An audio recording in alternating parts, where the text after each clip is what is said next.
What's up, YouTube?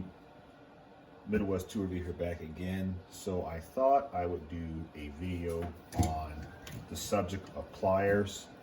Trying to think about, what's beneficial for the DIYer. I pick up a lot of tools that are used, that I pick up off the used market, and but they're higher end. And so a lot of people, in my opinion, still, even with the fact that I'm buying used tools, they still have a comment or a question about why do I spend the money that I spend. Now granted, I am a thrifty shopper in terms of looking for the best deal, so I'm constantly scouring Facebook Marketplace, eBay, Mercari, and several others to find the best deal for things that I need or want. But I was thinking about it for the DIYer, average DIYer. What should they consider doing? So, you have your high-end stuff, and you have your mid to quote-unquote maybe even low-end. Some of those are Tekton that you can pick up at Northern Tool, Olsa Tools, which is actually a really good plier, and I'll talk about that in a second. Klein, which Kleins are American-made, but they're not really expensive. More Klein tool strippers. Finding yourself, these vice grips are a dime a dozen, but you want to get a specific one, in my opinion, and we'll talk about that. Here's the larger version of the Olsa Tools. Now, I actually did a video in the past where I know there was a video out there on the Knipex ones, being able to put it onto a pipe and then stand on this one side here, and based upon the teeth profile, it bites in very aggressively, and you can hold up a 200-pound man's weight. Same thing is true for the Olsa Tools, believe it or not, but I did a video showcasing that. And then last, Tekton.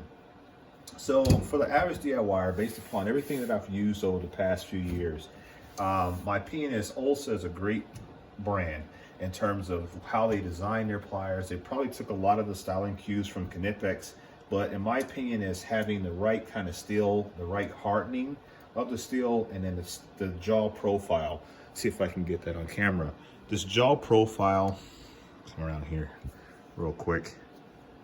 Having that where you see how the top is shifted back and the bottom is shifted forward, so that creates this torsional motion onto whatever is biting on, and that effect, that push pull, or that pull tug, whatever you want to call it, that particular design is very effective, especially if the teeth are hardened and you have that profile. You can really get a good bite or a good grip on something that you're trying to turn. The Tekton ones aren't bad. Tekton doesn't, they kind of have the same profile, where they have the back and they have the forward. The issue is that the teeth are not as aggressive on the Tekton ones. And I believe these are made by Wildy or Wild or something like that. They're Tekton USA, but they're not manufactured by Tekton. But in general, a fairly decent plier. I think Olsa Tools is much better.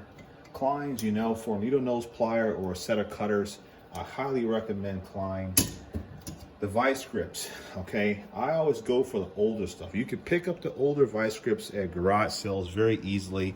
And I always look for the DeWitt. You'll see there where it says DeWitt, Nebraska, USA. Peterson on the side there. These are the ones you want. These are the strongest, the most well-built, and they're always the ones that you're gonna find at garage sales, because everybody back in the day who knew about vice grips always bought the best that they could find. All that Irwin, all of that other rebranded crap, I don't go for it. I don't use it. And I know that Snap-on has some out there, and they changed up some of the profile. But if you look at these pliers here, look how that's welded. That's not just crimped and pressed. That's actually a welded joint there. And that's what you want. That's a well-made plier, or a set of pliers that have been around for a very long time. I'll have to do some research to find out how old these are, but they're certainly not 5, 10, 15, even 20 years old. And right there, made in the USA. And then last, something like these Tektons, I consider these low end, but based upon what they're used for, just basically hose clip pliers or hose clip pliers. These are great. They've worked out really well for me. But by far, outside of anything that's USA made, these Olsa Tools, as far as a adjustable plier, water pump plier, whatever you want to call it, these are by far some of the best pliers you can get for the money, that is, being that they're offshore make. Now, when it comes to USA, not USA, but the higher end stuff, you know, Knipex is always #1.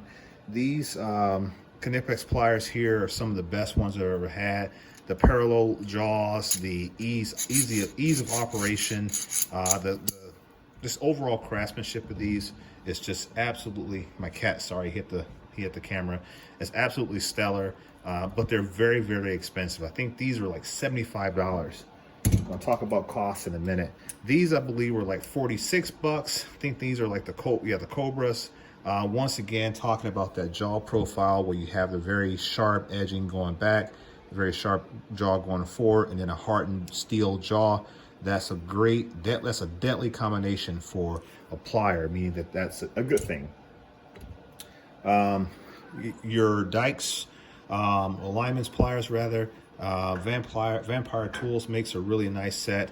One of the cool things about them is the fact that, as you know, they have the gripping functionality there in the jaw. Those are really cool. I do have the twin grips as well. They're really nice. Let me see if I can grab them real quick. Sorry guys, you may hear my son. He's trying to call me. He knows I'm out in the shop.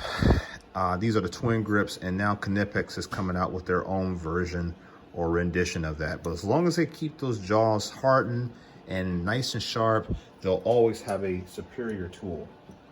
Just my opinion. Needle nose pliers, obviously Snap-on. I love Snap-on pliers, but they're pricey, right? And then lastly, funny enough, I had these on the wrong side. These should have been on the other side. That was not by design.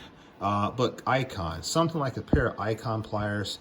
I haven't used these a ton, but I guess, you know, their Icon has been, or Harbor Freight has been snatching off of everything that everyone else has done. They've got their own versions of Knipex now. They got their own version. They always had their versions of Snap-on. I think they even have some look like Mac. There was something else here recently today, or I saw on Garnett Tools channel.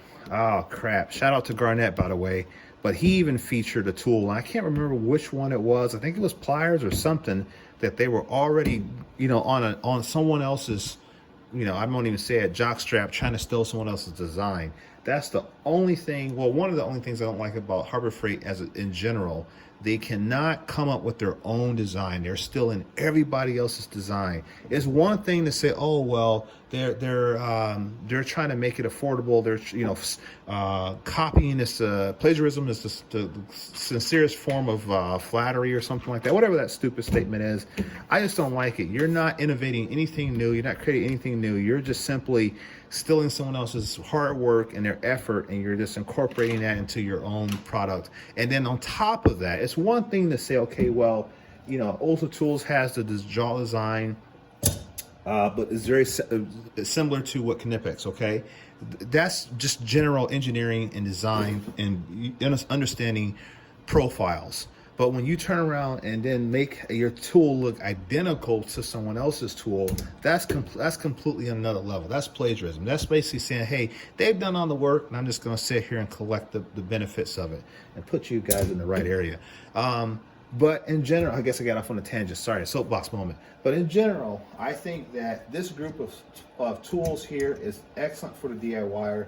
Granted, you can always go out and find Knipex and Vampiers and Snap-on and Mac. Channel lock, I don't have any channel locks. It's another great USA made tool that doesn't cost a lot of money. But you can always go out and find these more expensive brands. You got to hunt for them.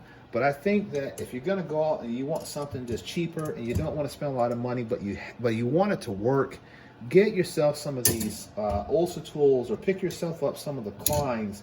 Look for the older style vice grips. Don't get that cheap crap. Don't you let me see you in the Irwin vice grips. Get yourself some Peterson DeWitt vice grips. That's going to be the best. Icon tools, whatever, you know. And then Tekton USA, made by Wilby, however you pronounce it. You know, for a decent plier, not a great plier, it's decent. If you're looking for something great or better than that, once again, I'm standing behind the Olsa Tools one. That's just what I use. And I'm going to pull you guys off here real quick, just to show you that I'm not biased to any brand, really. These are all the ones I did not pull out. So I've got more, I got Kleins in there. Those are Olsa Tools. I forgot what the other brands. There's a more vice grips there, even some cheaper ones. More Titan, more Olsa, some channel lock, some older stuff, Knipex. And then if you come over here to my other box, this is my higher end stuff. Sorry, wrong jar. This is my higher end stuff here, or the high end stuff. All Snap-on, Knipex, and Mac tools, I believe is what that all is pretty much. And yeah, I think that's pretty much all what that is. Blue Point, stuff like that. So I have a good variety of pliers, and I've been using these pliers for a long time. Before I built this jar right here, folks, before I set this all up, you know, this took time. This is not a tool truck purchase for me. The only thing that was probably bought brand new was the, that was brought brand, not only, but Knipex. These ones I bought, I'm sorry, it wasn't in the frame. The Knipex were purchased through, Menards, so they weren't an EDC Outlaws, where I got my Knipex pliers from. Everything else was bought secondhand for all my high-end stuff. All my mid to low-end stuff was just kind of picked up along the way, and I've been using, I was working off all these pliers here before I ever built the higher-end stuff. So I guess what I'm trying to say is that I'm not just blowing smoke. I'm literally giving you my opinion based upon actual use and time behind the wheel on some of these brands. So hope that works for you guys. Consider some of these brands here if you want to save a little bit of money and not go broke. But as I always encourage you guys, buy the very best that you can afford. If you can take the time to locate them, to find them for discount. eBay's awesome, obviously. Facebook Marketplace, Mercari. There's a lot of secondhand selling sites that you can pick up some of the higher end stuff for at the same price point, in some cases even lower than what you could buy the mid to lower end stuff for brand new. So just think about that as you're looking to make a plier investment. Hope you liked the video. Make sure that you are subscribed to the channel, click that bell, leave a comment, and make sure you guys are following me on Instagram at Midwest_tool_review. Catch you guys on the next one. Peace.